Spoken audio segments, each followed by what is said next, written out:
Bonjour et bienvenue dans Notaire Echo. Alors au programme aujourd'hui, un sujet terriblement important et quand même un petit peu technique, la planification de succession. Alors pour en parler aujourd'hui avec moi, j'ai le plaisir d'accueillir Alain Van Den Eyne qui va nous raconter son histoire et Jérôme Hott, notaire, qui va un peu nous partager les tuyaux qu'il ne faut pas oublier de mettre en place pour planifier sa succession. Bonjour et bienvenue à tous les deux. Bonjour Viviane. Bonjour. Vous écoutez Notaire Echo, une initiative de notaire.be. Alors Alain, je vais commencer par toi. Est-ce que tu pourrais un petit peu nous raconter qu'est-ce qui t'a amené, toi, quelle a été ton histoire et qu'est-ce qui t'a amené à, au final, envisager ta propre planification successorale ? En fait, ce sont deux événements malheureux que j'ai subis. La première, c'était le décès de mon père dans des circonstances tout à fait fortuites. Il est décédé de mort accidentelle sans avoir rien pu préparer. Et je me suis retrouvé du jour au lendemain avec des problèmes à régler auxquels je n'étais pas du tout préparé, comme je viens de le dire. Et quelque temps après, malheureusement, le décès de ma femme après une longue maladie qui, effectivement, là, nous avait permis de réfléchir un petit peu à l'après. Et à l'époque où ces faits se sont produits, j'étais dans un âge critique où beaucoup de gens se disent voilà, il faut essayer de se préparer au pire, parce que moi je voyageais énormément et puis il n'est pas rare que vers la quarantaine des gens attrapent des infarctus alors qu'on ne s'y attendait pas, etc. Et donc je n'ai pas voulu laisser mes propres enfants démunis devant l'adversité. Parce que ton propre père, donc pour remettre un petit peu le contexte, n'avait rien du tout planifié comme succession. Il était en parfaite santé ? Il était en parfaite santé, il n'avait rien planifié du tout. Et il est mort, il s'est noyé lors d'une sortie en mer. Et voilà, c'était l'événement le plus imprévisible auquel nous avons été confrontés. Jérôme, je me tourne vers toi. L'imprévisible, en fait, est-ce que tu remarques que les gens ont tendance à planifier leur succession quand ils sont malades plutôt que quand ils sont en bonne santé ? Est-ce que ça paraît logique, mais est-ce que c'est une vraie tendance ? Alors oui, c'est clairement. Souvent, on constate que des gens viennent un peu en catastrophe parce qu'ils viennent d'avoir un résultat médical qui leur donne une espérance de vie beaucoup plus limitée qu'ils ne pensaient. Et donc, ils arrivent souvent assez démunis parce que déjà dans un état émotionnel important sur le fait qu'ils prennent conscience que leur espérance de vie a diminué fortement. Et donc effectivement à ce moment-là, on vient me poser la question, qu'est-ce que je dois faire ? Donc, et là commence le travail du notaire à ce moment-là, c'est d'abord remettre tout dans son contexte et donc de bien voir avec les parties qu'est-ce qu'elles ont d'abord, qu'est-ce qu'elles veulent. Et en fonction de ça, qu'est-ce qu'elles sont prêtes à faire ? Alors, quand on est dans l'urgence, souvent, on travaille, on passe rapidement à l'action. Il s'avère que quand on s'y prend un peu plus à l'avance, et donc pas parce qu'on a eu un timing beaucoup plus restreint qu'on ne le pensait, ça permet aux gens de réfléchir, de déjà prendre conscience des possibilités que la loi leur permet de faire pour transmettre leur patrimoine vers leurs enfants ou vers des neveux et nièces d'une manière ou d'une autre. Et alors, si pas mettre en place tout de suite, parce que tout le monde n'est pas prêt tout de suite à le faire, mais de moins savoir que ça existe et que voilà quels sont les délais à respecter pour pouvoir faire telle ou telle transaction.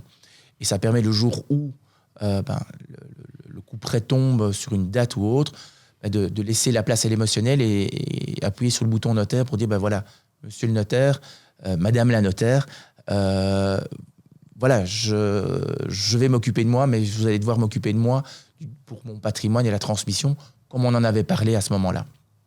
Alors on voit dans le témoignage d'Alain qu'en fait il a pris la décision quand lui il a vécu en disant non, moi il faut que je planifie pour mes enfants. Mais au-delà de ça, quand on l'a vécu un peu comme une claque, c'est quoi les idées reçues qui font que les gens ne préparent pas leur succession ? Est-ce que c'est générationnel ou c'est quoi les tabous là derrière ? Alors il y a encore clairement une question de génération. Et je pense que c'est la génération qui a connu la guerre et la privation, qui est la génération qui arrive, qui décède le plus ces derniers temps. Et donc, c'est cette génération-là qui est encore très difficile à transmettre. Et on constate que j'ai parfois même des enfants un peu démunis en disant non, papa, ou qui viennent dans un autre cadre pour une acquisition. Et puis on parle un peu en dehors du dossier sur leur situation personnelle. Ah non, mais papa, maman, ils veulent rien entendre, etc. Et je pense que ce qui est le plus facile pour ces enfants-là, ces personnes-là qui viennent chez moi, c'est d'abord, en fait, on essaye, et parfois c'est compliqué parce qu'ils n'ont même pas l'information du patrimoine de leurs parents, mais on essaye de chiffrer, en fait, ce genre. Si demain, papa, maman décèdent, combien ça coûte ? Et est-ce qu'il y a quelque chose à faire pour que ça coûte moins ? Et souvent, quand on retourne vers les personnes qui ont difficile, après 1 ou 2 réunions, et surtout quand on parle chiffres, ils se rendent compte, en fait, j'ai travaillé toute ma vie pour laisser quelque chose à mes enfants, et au bout du compte, il y a 20-30% qui vont partir ailleurs que dans la poche de mes enfants. Et ça, souvent, c'est le déclic qui permet d'entamer, en tout cas, des premières démarches, même si cette génération qui a connu la guerre, c'est déjà un certain âge, c'est déjà des personnes assez âgées, et que parfois le temps est un petit peu compté pour pouvoir faire les démarches. Et donc c'est vraiment cette étape de chiffrer et alors rassurer. C'est-à-dire qu'on peut transmettre tout en maintenant le contrôle de ce qu'on transmet sur les décisions à prendre. Et puis il faut quand même dire, souvent on va dire que les relations familiales permettent de faire ce genre de transfert où on constate que ce n'est pas possible. Et donc ça, il y a des constats à faire à ce moment-là. Pour rebondir sur ce que vient de dire Jérôme, je pense, moi, qu'il y a une fenêtre de tir. Parce que c'est quelque chose dont j'ai parlé à l'époque où j'avais planifié ma succession aux alentours des 40 ans. Donc, je pense qu'il y a une fenêtre de tir et qu'il y a un âge auquel on est encore actif, etc. Et puis, on ne se préoccupe pas trop de savoir quel est le montant de son patrimoine.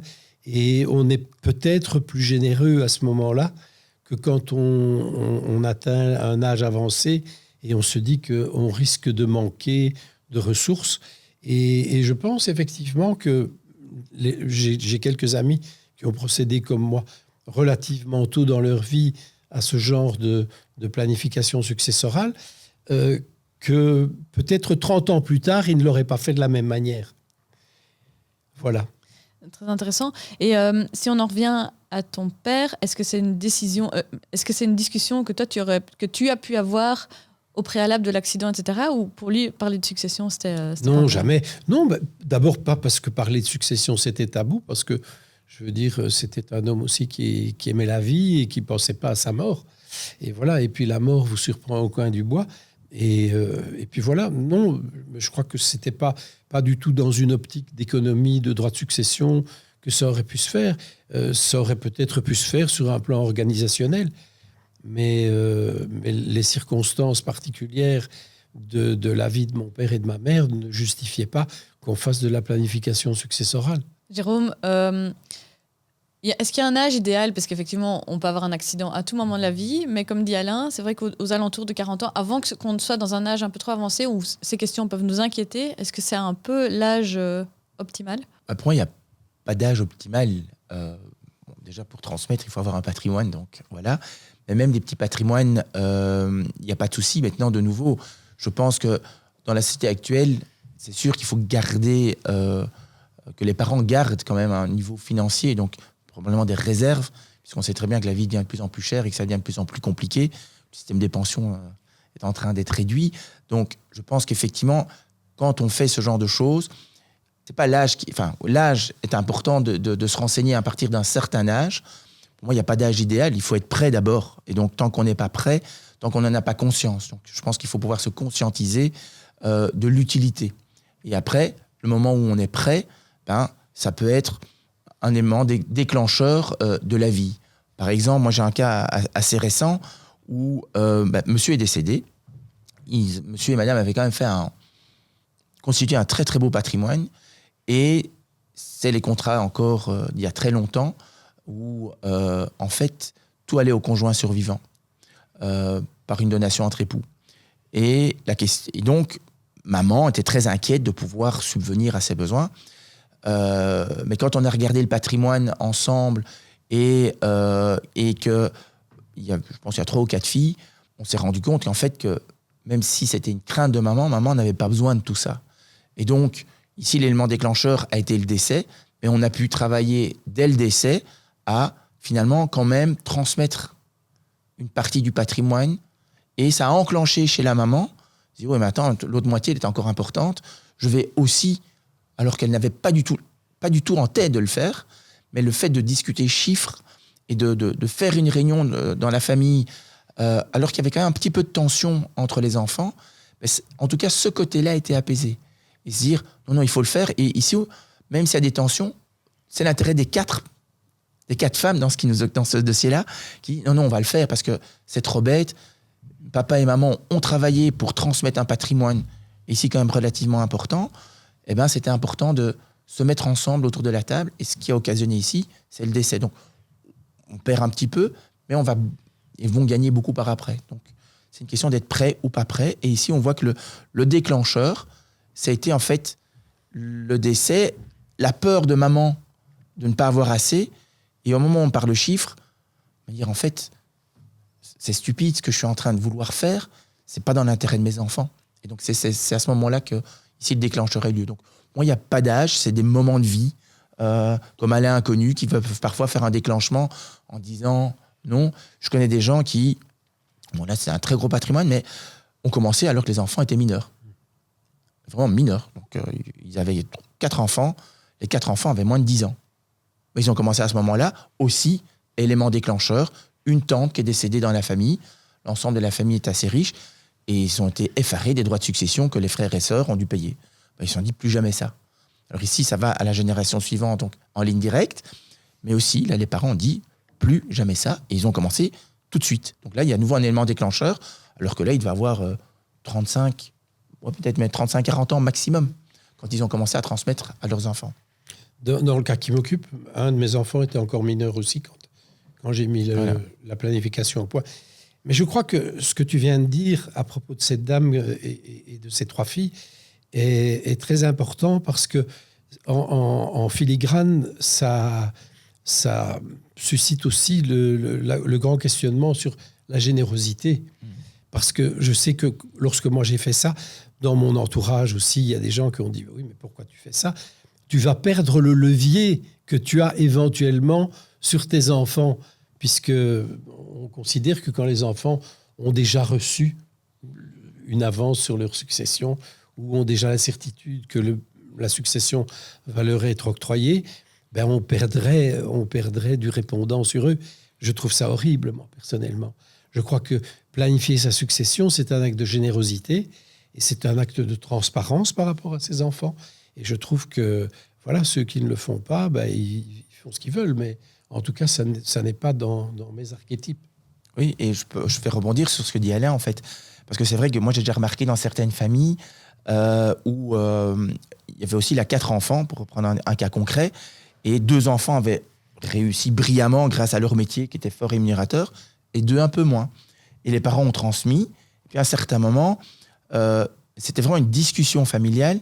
Les 2 qui avaient bien réussi ont dit le reste, en fait, on n'en a pas besoin. Et donc, le fait de planifier permet de maximaliser le fait que le reste qu'il y avait dans la succession de papa-maman, le jour du décès, allait retourner aux 2 qui en avaient besoin. Et donc, ça, c'est la générosité, oui, des parents vers les enfants, mais aussi intra-fraternelle, où, oui, j'en ai pas besoin, je vais laisser mes 2 sœurs, on va laisser nos 2 sœurs qui en ont vraiment besoin, finalement, pouvoir un peu mieux s'en sortir. Et c'est pour ça que dans ce qui est dans la planification, c'est pas l'égalité qui compte parfois, c'est plutôt l'équité. Donc, mais ça, de nouveau, je suis d'accord avec Alain, c'est quelque chose qui doit se discuter.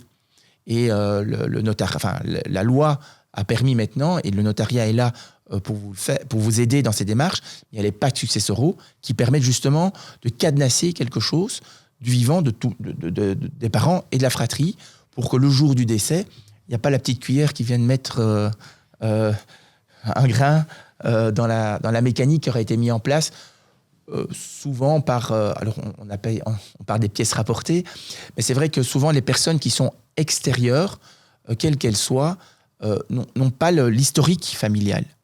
Et parfois, c'est vrai que l'historique familial est important, et si une des personnes de la fratrie peut-être un peu plus malléable par rapport à l'extérieur, elle va peut-être se faire mal influencer alors que ce n'est pas sa volonté. Ça, j'ai déjà constaté que si, après, vous pouvez le cadenasser maintenant, ça permet à finalement protéger cette personne contre elle-même. Tu vois, non, c'est cadenassé, moi, je ne reviens plus là-dessus. Donc voilà. Et la loi lui permet à cette personne de se retrancher derrière en disant c'était l'accord et on ne peut même plus y toucher, en fait. Et donc la personne tierce qui va peut-être essayer d'influencer pour un peu tirer la couverture indirectement à lui, sera bloquée par ce mécanisme de pacte successoral. Alain, tu as parlé de tes enfants. Quel était du coup ton niveau de transparence vis-à-vis d'eux et leur implication dans ton processus de planification ? Le niveau de transparence a été total et il subsiste encore aujourd'hui, on est 25 ans plus tard. Le niveau d'implication, il a été quasi nul. Enfin, je veux dire, ils se sont retrouvés bénéficiaires de ce montage, mais ils n'ont pas été impliqués, si ce n'est mon plus jeune fils qui a dû se faire représenter à l'époque par ma mère qui a accepté la donation en son nom, mais ils n'ont pas été impliqués dans le processus parce qu'ils étaient trop jeunes, simplement. Quel que soit l'âge, Jérôme, est-ce que tu considères que parfois c'est important d'impliquer les enfants ou pas nécessairement, c'est pas quelque chose qui doit les concerner directement dans la décision ? Je pense d'abord l'âge va quand même déterminer. Je pense qu'il n'y a qu'à partir d'un certain âge qu'on peut impliquer ses enfants et que même si on les implique trop jeunes, pour moi, ils ne vont pas percevoir vraiment l'importance. Par contre, dans certains cas, les impliquer est fondamental. Et je parle principalement des entreprises familiales, petites ou grandes. Souvent, il y a une fratrie, il y en a un qui travaille, pas d'autres, où où tout le monde travaille dans l'entreprise familiale. J'ai déjà entendu, en fait, oui, je suis propriétaire, mais j'ai pas de pouvoir de décision, j'ai rien à dire. Et donc, j'ai déjà eu des réflexions en disant, mais en fait, j'ai rien. Et donc ça, je pense que dans certains cas, surtout quand c'est une entreprise familiale, c'est important d'impliquer les enfants, même s'ils n'ont pas le pouvoir de décision, mais de les mettre déjà, si pas dans le cadre du patrimoine en tant que tel, mais dans l'entreprise, les associer aux décisions de l'entreprise, soit comme administrateur. Et là, il y a plein de techniques différentes pour qu'ils se sentent impliqués, mais peut-être sans trop de pouvoir dans un premier temps, et en fonction de l'âge, ouvrir cette possibilité de s'impliquer davantage. Donc, voilà, il n'y a pas de bon ou de mauvais. Je pense que tout est chaque fois une question de discussion. Et comme disait Alain, c'est la transparence, la discussion avec les enfants. Peut-être ici, les enfants d'Alain, c'est très bien, mais on n'a pas envie non plus. Ok, parfois il y a des enfants qui ont envie mais qui n'osent pas le dire, et donc le fait de pouvoir discuter, de pouvoir parler de ce qu'il y a, permet d'impliquer ou non les enfants qui en ont envie ou qui n'ont pas envie. Je pense que on va faire un peu la publicité des notaires, mais je pense que le rôle du notaire est fondamental parce que beaucoup de gens pensent aussi que quand on fait de la planification successorale, on se dépossède complètement. Ce qui n'est pas le cas, parce que, par exemple, dans le cas qui m'occupe moi, j'ai fait des donations avec réserve d'usufruit. Donc, je suis encore aujourd'hui bénéficiaire de l'usufruit, même si j'ai volontairement accepté que cet usufruit soit réinvesti et que, voilà, mais je suis encore théoriquement bénéficiaire de l'usufruit sur mes biens. Et, comme le disait Jérôme, on a rédigé un pacte adjoint qui fait que le jour où je ne serai plus capable de gérer. Non, pas de gérer, mais le jour où je devrais être hospitalisé, il devrait effectivement s'occuper de mon hospitalisation, de ma mise en maison de repos. Et voilà. Et puis, il y a quelques conditions qui ont été associées à cette donation, comme le fait, par exemple, que la partie que j'ai donnée à chacun ne peut pas être amenée dans un patrimoine commun lors d'un mariage. Voilà. Donc, ils doivent le conserver en indivision entre eux. Et par exemple, les pièces rapportées auxquelles Jérôme faisait allusion, même si je les adore, les pièces rapportées ne sont pas partie prenante à cette donation. Donc, il y a plein de petites clauses dans ce pacte adjoint, des clauses tout à fait traditionnelles et habituelles, mais qui font que, voilà, contrairement à ce que les gens pensent, je ne vais pas finir au CPAS. Voilà. Mais indépendamment, les clauses, on peut même les mettre dans l'acte en tant que tel, en fonction du type d'acte. Et l'avantage, quand ces clauses-là sont mises dans l'acte authentique, c'est qu'elles ont force exécutoire directement. Je pense qu'il y a une autre chose qui est intéressante de ce que dit Alain, c'est qu'au-delà d'autres conventions, il y a des conventions qu'on peut mettre dans la société avec l'administration, mais aussi le mandat extrajudiciaire, qui permet effectivement au moment où la personne qui a l'usufruit ici, donc qui peut percevoir, qui parfois fait les placements, qui gère, n'est plus à même de gérer, elle peut alors à ce moment-là transmettre ce pouvoir de gestion à son épouse, peut-être dans un premier temps. Bon, ici, Alain, ça pourrait être ta compagne ou ta nouvelle épouse, je ne sais pas quel est votre lien, c'est au niveau d'état civil, mais ça peut être dans un premier temps l'épouse ou la compagne, et puis les enfants.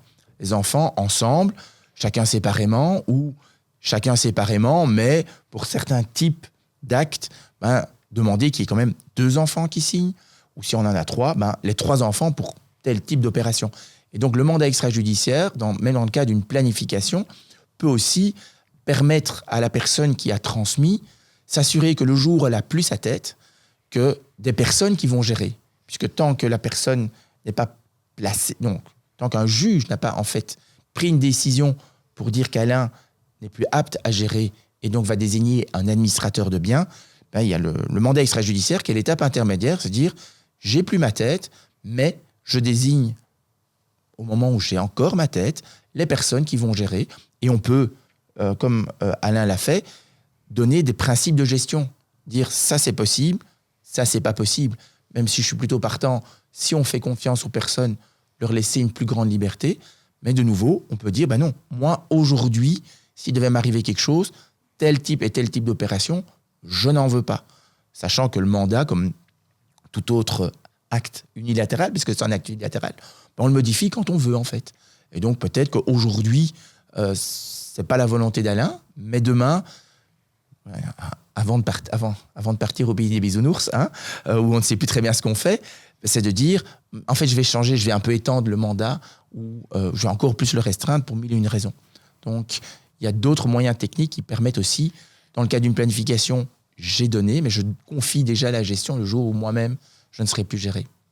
Ok, je vais revenir un tout petit peu en arrière, ou disons plutôt à la base. Parce que j'aimerais bien d'abord entendre Alain. Toi, en fait, quand tu as décidé de mettre en place une planification successorale, qu'est-ce que tu as mis en place? C'est quoi les étapes? C'est quoi les démarches, en fait? Je suis allé voir mon notaire et ami. Et un samedi matin, on a rédigé un protocole qu'après, il a mis en musique selon ce que nous avions discuté. Et on a terminé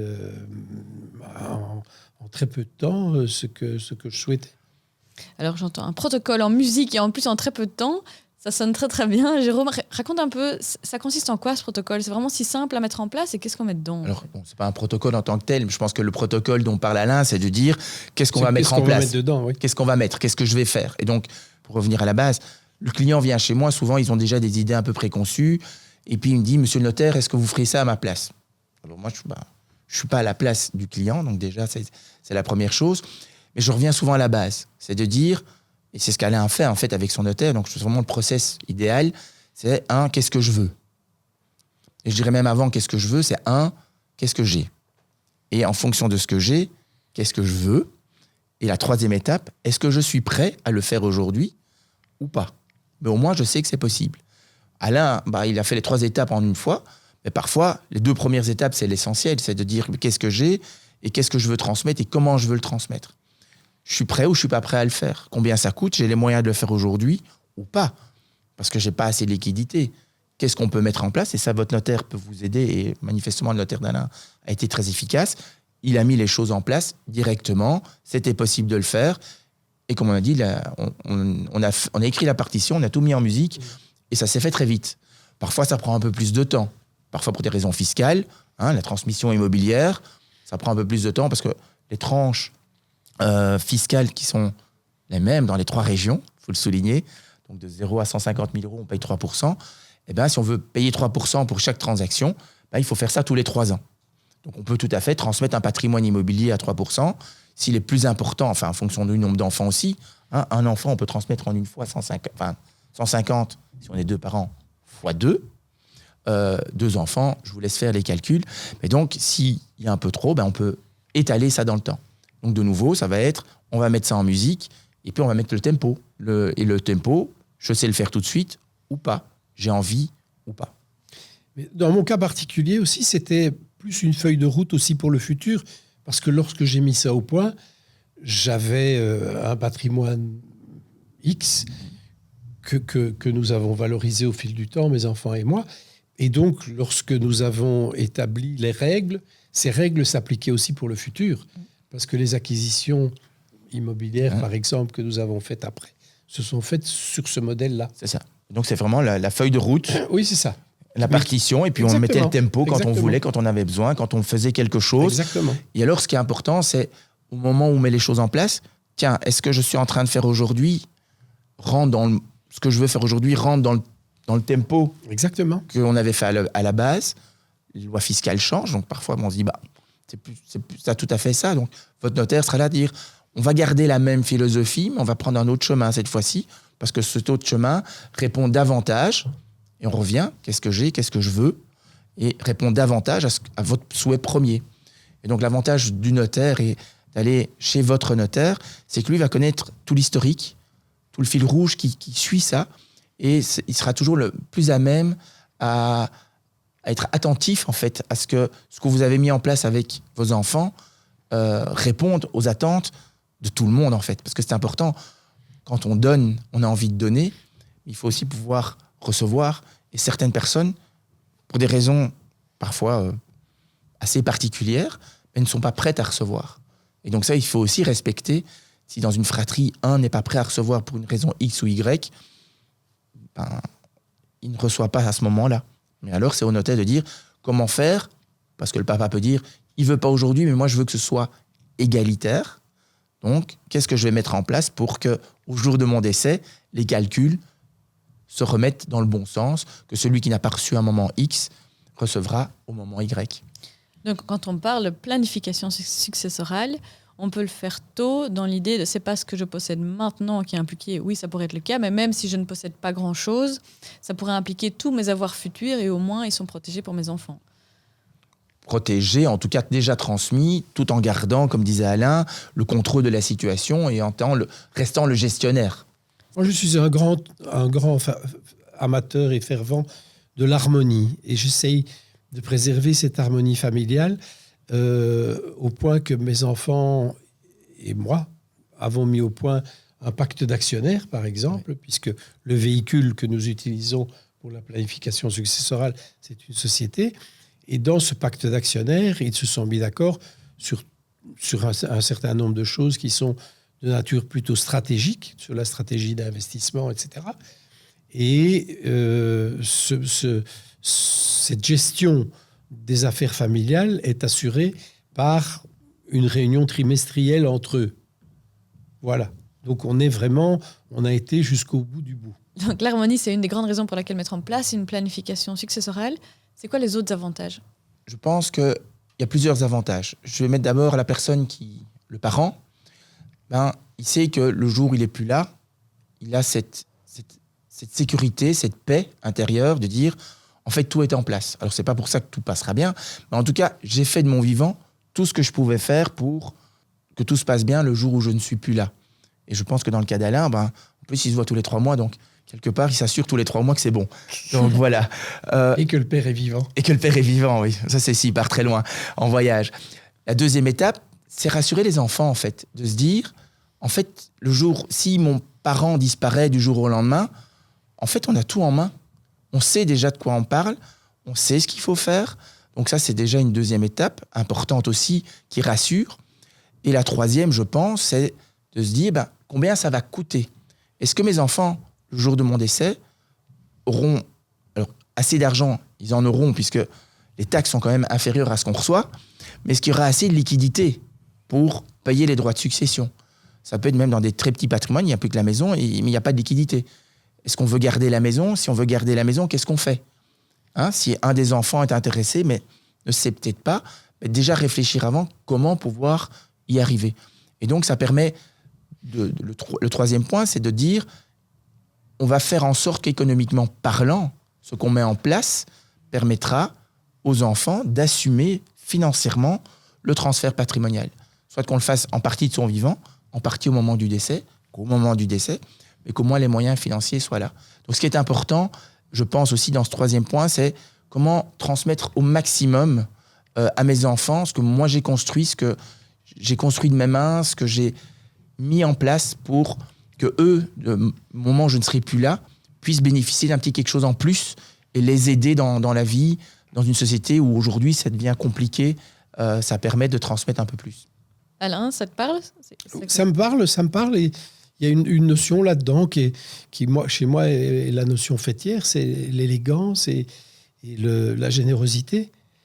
Et je dirais, si je peux m'avancer sur ce terrain-là, il y a cet adage qui dit « Memento mori », souviens-toi que tu vas mourir. Je pense que c'est très vrai, il faut s'en souvenir. D'abord comme ode à la vie, parce que voilà, ça peut arriver au coin du bois quand on ne s'y attend pas. Mais la deuxième chose, souviens-toi que tu vas mourir, ça veut dire essaye de mettre de l'ordre dans tes affaires pour que les autres n'aient pas à le faire à ta place dans la complexité qu'on connaît. Jérôme, je te laisse le mot de la fin.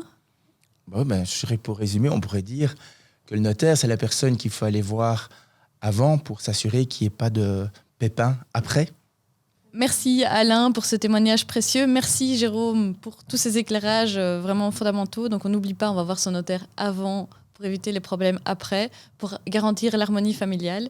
Merci beaucoup à vous de nous avoir écoutés. N'hésitez pas à vous abonner, à liker, à partager et à commenter avec toutes vos questions, avec toutes vos remarques sur les épisodes. C'est super précieux pour nous aussi. À bientôt.